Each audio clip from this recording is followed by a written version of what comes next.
আসসালামু আলাইকুম। Health snippets চ্যানেলে আপনাদের আমন্ত্রণ জানাচ্ছি। আজকে আমরা আপনাদের সাথে একটি হেলদি রেসিপি শেয়ার করব। সেটা হচ্ছে লাউ দিয়ে মসুরের ডাল। চলুন দেখে নিই কী করে রান্নাটি করতে হবে। প্রথমেই আমরা একটি পাত্রে সরিষার তেল দিয়ে নিয়েছি। তার মধ্যে কিছু পেঁয়াজ দিয়ে কিছুক্ষণ নাড়াচাড়া করে তারপর ধুয়ে রাখা মসুর ডাল তেলের মধ্যে দিয়ে এখন ভেজে নিতে হবে। চুলার আঁচটি এই পর্যায়ে মিডিয়ামে রাখবেন। এরপর 2-3 মিনিট যাবত ডালগুলো একটু ভেজে নেবেন। এর সাথে এখন সামান্য পরিমাণে আদা রসুন বাটা যোগ করে দিতে হবে। তারপর সবগুলো আবার একসাথে নাড়াচাড়া করে নিতে হবে। আপনারা চাইলে সয়াবিন তেলও ব্যবহার করতে পারেন।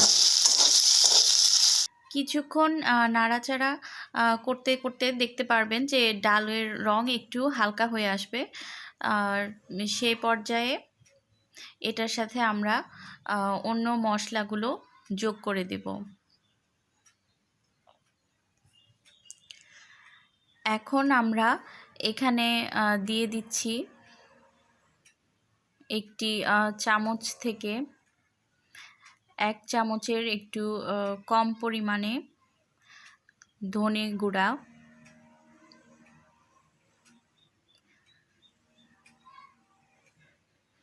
এরপরে আমরা দিয়ে দিচ্ছি সম পরিমাণে জিরার গুঁড়া। এবার এই মশলাগুলো দেওয়ার পরে আবারও নেড়ে একসাথে মশলার সাথে ডালগুলোকে মিশিয়ে দিতে হবে।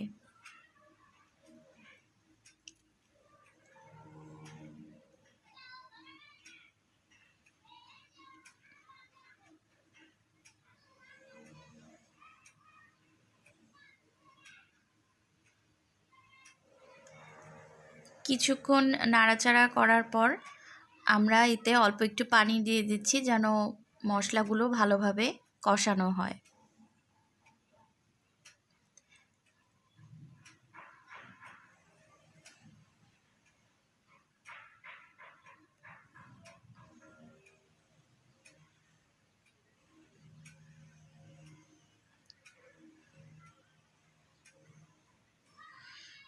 এখন আরও কিছু সময় ধরে আমরা এই পানির সাথে মশলাগুলোকে ভালোভাবে কষিয়ে নেব।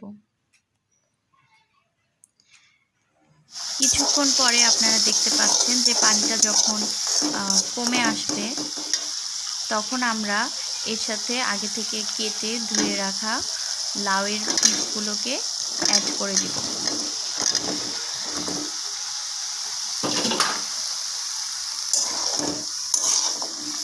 তারপর আবারও লাউ এবং ডাল একসাথে খুব ভালোভাবে মিশিয়ে নিতে হবে।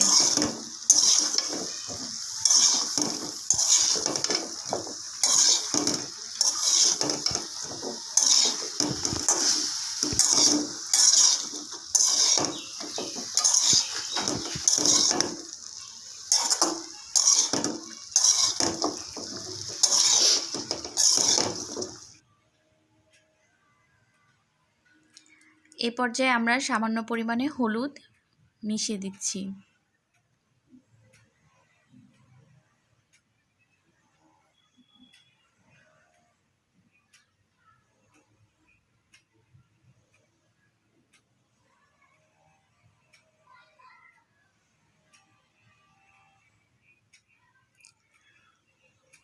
লাউ, পেঁপে এই সবজিগুলো আসলে আমাদের স্বাস্থ্যের জন্য খুবই উপকারী। বিশেষ করে যাদের লিভারের সমস্যা রয়েছে বা যাদের ফ্যাটি লিভার এরকম অসুখ রয়েছে, তারা যদি নিয়মিতভাবে পেঁপে বা লাউয়ের তরকারিগুলো একটু কম মশলা দিয়ে খেয়ে থাকেন তাহলে সেটা তাদের লিভারের জন্য খুবই উপকারী হবে এবং তাদের সমস্যা অনেকটাই কমে আসবে।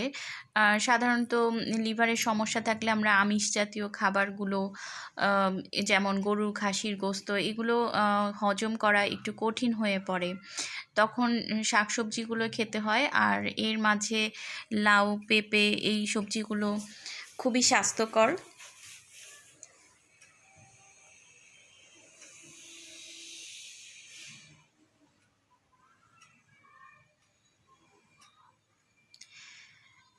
এই কিছুক্ষণ পরে এই রান্না থেকে একটু পানি উঠে আসবে, তখন আমরা এটাকে একটু উঁচু জালে বা হাই ফ্লেমে পানিটাকে শুকিয়ে নেব নাড়াচাড়া করে।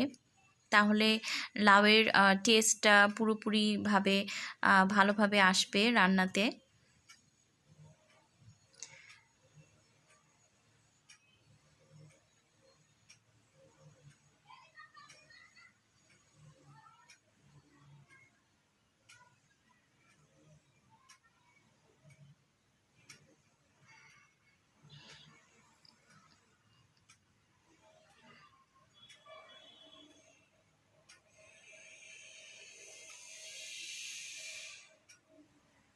পানিটা প্রায় শুকিয়ে এসেছে, আপনারা দেখতে পাচ্ছেন।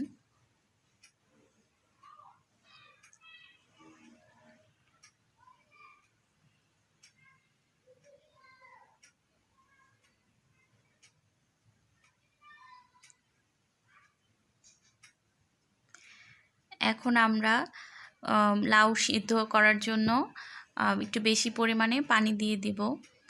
এই পানির পরিমাণটা আসলে আপনাদের লাউটা কতটা টাটকা বা কতটা বাসি এর উপরে নির্ভর করবে। সেটা লাউ বুঝে আপনাদের পানির পরিমাণটা অ্যাড করতে হবে। তাছাড়া আপনারা তরকারিটা কতটুকু পাতলা রাখতে চাচ্ছেন, মানে ডালটা কীরকম রাখবেন, সেই হিসেবে আপনারা পানিটা অ্যাড করে দিবেন। পানিটা আমরা ঢাকা দিয়ে দিলাম। এখন দেখছেন যে এটা যখন ফুটে উঠেছে পানি, তখন এর সাথে দুটো আস্ত কাঁচামরিচ আমরা একটু চিড়ে দিয়ে দিচ্ছি। এখানে আমরা খুব বেশি একটা ঝাল ব্যবহার করিনি, আর উপর দিয়ে একটু জিরার গুঁড়া ছড়িয়ে দিলাম। এটা আপনারা চাইলে নাও দিতে পারেন, কিন্তু এটা দিলে তরকারির ঘ্রাণটা খুব ভালো আসে। তারপর নাড়াচাড়া করে আমরা আবার ঢাকা দিয়ে দিচ্ছি। রান্নার মাঝে মাঝে আপনারা ঢাকনা তুলে একটু নেড়ে দেবেন।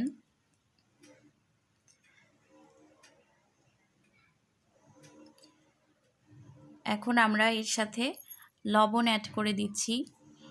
লবণটা আমরা রান্নার প্রথমে দিইনি, প্রথমে দিলে পরে লবণের স্বাদটা হয়তো বেশি হয়ে যায় বা বুঝতে সমস্যা হয়।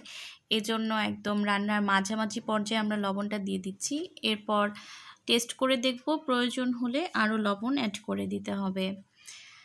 এখন আমার লাউগুলো সিদ্ধ হয়ে এসেছে। এই মুহূর্তে আমরা এর সাথে কিছু আগে থেকে ধুয়ে কুচি করে রাখা ধনেপাতা মিশিয়ে দেব। রান্নাটা প্রায় শেষ পর্যায়ে। ধনেপাতা দেওয়ার পরে আমরা ঢাকনা দিয়ে আরও 2-3 মিনিট এই রান্না করে নেব এবং তারপরে রান্নাটা শেষ হয়ে যাবে। এরপরে হচ্ছে আমরা এটাকে পরিবেশন করব। আপনারা দেখতেই পাচ্ছেন তরকারিটি। আমার ভিডিও ভালো লাগলে আমাদের চ্যানেল সাবস্ক্রাইব করবেন। ধন্যবাদ।